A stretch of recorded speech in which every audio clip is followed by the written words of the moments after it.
படிக்கிற பொழுதே விளையாட்டையும் நாம் தேர்ச்சி பெற வேண்டும். விளையாட்டில் யார் சிறந்திருக்கிறார்களோ அவர்கள் கல்வியிலேயும் சிறந்து விளங்குவார்கள். படிப்பும் கல்வியும் மிகச் சிறப்பாக அமைய வேண்டும்.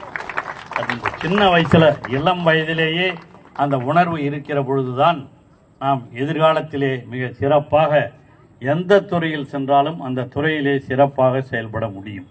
அந்த உணர்வோடு தான் இன்று திராவிட மாடல் ஆட்சி நடத்தி கொண்டிருக்கிற இந்தியாவிற்கே வழிகாட்டியாக இருக்கிற, ஏன் ஐநாவே பாராட்டுகிற அளவிற்கு உலகிற்கே வழிகாட்டியாக இருக்கிற நம்முடைய தமிழக முதலமைச்சர் தளபதி அவர்கள் நம்முடைய இளைஞர்களையெல்லாம் இன்று வழிநடத்துகின்ற இளைஞரணியினுடைய செயலாளராக இருக்கிற எங்கள் அன்பிற்குரிய உதயநிதி அவர்களை விளையாட்டுத்துறை அமைச்சராக நியமித்து அவர் ஆற்றியிருக்கிற பணிகளெல்லாம் பல்வேறு பணிகள்.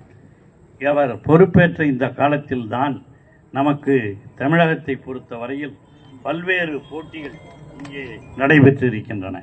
குறிப்பாக இந்திய அளவிலே மட்டும் செஸ் ஒலிம்பியாட் நடைபெற்றது உலக அளவில். அதே போல் ஃபார்முலா கார் ரேஸ் அதை நடத்தியவரும் நம்முடைய விளையாட்டுத்துறை அமைச்சர் தான். கார் ரேஸ் கூடாதுன்னு ரொம்ப பேர் சொன்னாங்க, அதெல்லாம் அதையும் நடத்தணும். கார் ரேஸும் நடத்தணும், செஸ்ஸும் நடத்தணும். அதே மாதிரி ஆசிய ஹாக்கி போட்டி, ஆசியாவில் நடக்கிற ஹாக்கி போட்டியை தமிழகத்திலே கொண்டு வந்து நடத்தியவர் தமிழக முதல்வரும் நம்முடைய துணை முதலமைச்சர் நம்முடைய அன்பிற்குரிய மாண்புமிகு சகோதரர் அவர்களும் தான். அவங்கெல்லாம் இந்த மாதிரி உலக அளவிலே இங்கெல்லாம் போட்டிகளை நடத்தினா என்ன அவங்க நம்மெல்லாம் பார்க்கும்போது எல்லோருக்கும் நமக்கு ஒரு ஆர்வம் வரும். இப்போ பார்க்குறோம், நம்ம டெய்லி கிரிக்கெட் மேட்ச் அது எல்லாரும் பார்த்துக்கிட்டு இருக்கிறோம். பார்க்குறீங்களா? அந்த மாதிரி கிரிக்கெட் மேட்ச்சு அதையும் பார்க்குறோம். அதுலேயும் ஆர்வம், எல்லாத்துலேயும் இந்த சின்ன வயசுலேருந்தே அந்த ஆர்வம் வளர வேண்டும். எல்லா விளையாட்டுகளிலேயும் அது எந்த விளையாட்டாக இருந்தாலும் இளம் வயதிலே நமக்கு தோன்றுகிற அந்த ஆர்வம் தான் இறுதி வரை நிற்க முடியும். அதுதான் தமிழ்நாட்டு அளவிலே நடக்கிற போட்டிகள் மட்டுமல்ல, அதே போல் இந்திய அளவிலே நடக்கிற போட்டிகள் மட்டுமல்ல, உலக அளவிலே நடக்கிற போட்டிகளிலேயும் தமிழகத்தை சார்ந்தவர்கள் வெற்றி பெற்றிருக்கிறார்கள் என்று சொன்னால் அதற்கெல்லாம் காரணம் நம்முடைய தமிழக முதலமைச்சர் அவர்கள்தான்.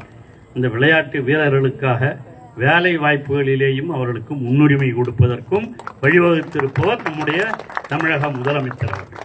ஆக இந்த விளையாட்டு வீரர்கள் இவர்கள் படிப்பிலும் இருக்க வேண்டும், பிற்காலத்திலே வேலை வாய்ப்புகளிலும் அவர்களுக்கு முன்னுரிமை கொடுக்க வேண்டும், அவர்களுக்கு மேலே படிப்பதற்கும் அவர்களுக்கு வாய்ப்பளிக்க வேண்டும் என்ற உணர்வோடு செயல்பட்டு கொண்டிருக்கிற ஒரு முதலமைச்சர் தான் நம்முடைய முதலமைச்சர் அவர்கள்.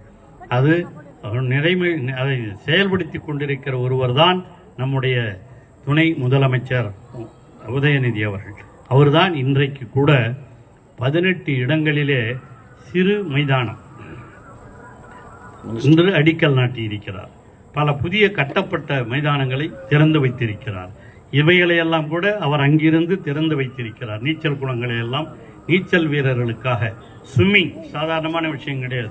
அப்போல்லாம் ஸ்விம்மிங் பண்ணணும்னா கிணத்துல போய் தான் ஸ்விம்மிங் கற்றுக்குவாங்க. கிணத்துல தான் நாங்கள்லாம் இருக்கும்போது சின்ன வயசில் கிணத்துல கற்றுக்கணும். இப்போ கோலம் போன்ற பகுதிகளிலேயும் இந்த நீச்சல் பயிற்சி அளிக்க வேண்டும் என்ற உணர்வோடு தான் இந்த நீச்சல் குளத்தையும் இங்கே வந்தார் துணை முதலமைச்சர். இங்கே வரும்பொழுது அப்போ ஆட்சியர் அவர் இருந்தார், பழனி என்பவர் ஆட்சியராக இருந்தார். நாங்கள்லாம் வந்து இதை சுற்றி பார்த்தோம். அப்போ வந்து இந்த குளத்தில் தண்ணி கூட இல்லாமல் இருந்த நிலைமை பார்த்துட்டு அவர் தான் துணை முதலமைச்சர் உதயநிதி அவர்கள் தான் அதை பார்த்துட்டு உடனே இருந்த அதிகாரிகளை அழைத்து உடனடியாக இதை சரி செய்து இங்கே தண்ணி வருவதற்கு நீர் வருவதற்கு ஏற்பாடு செய்ய வேண்டும் என்று சொல்லி அப்பொழுது இருந்து வந்த நீர் தான் இப்பொழுது இங்கேயும் நீராக இருக்கிறது.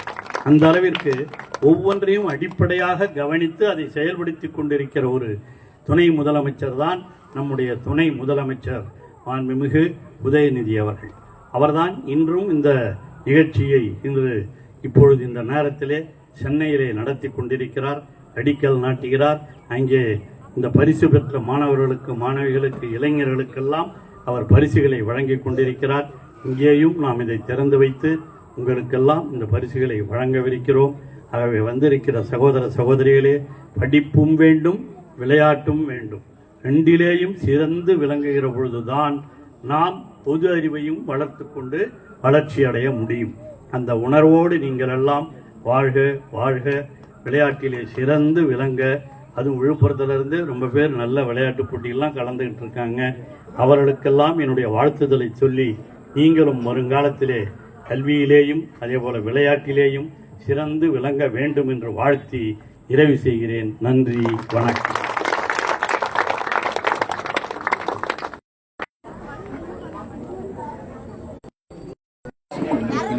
யோக நிலவன்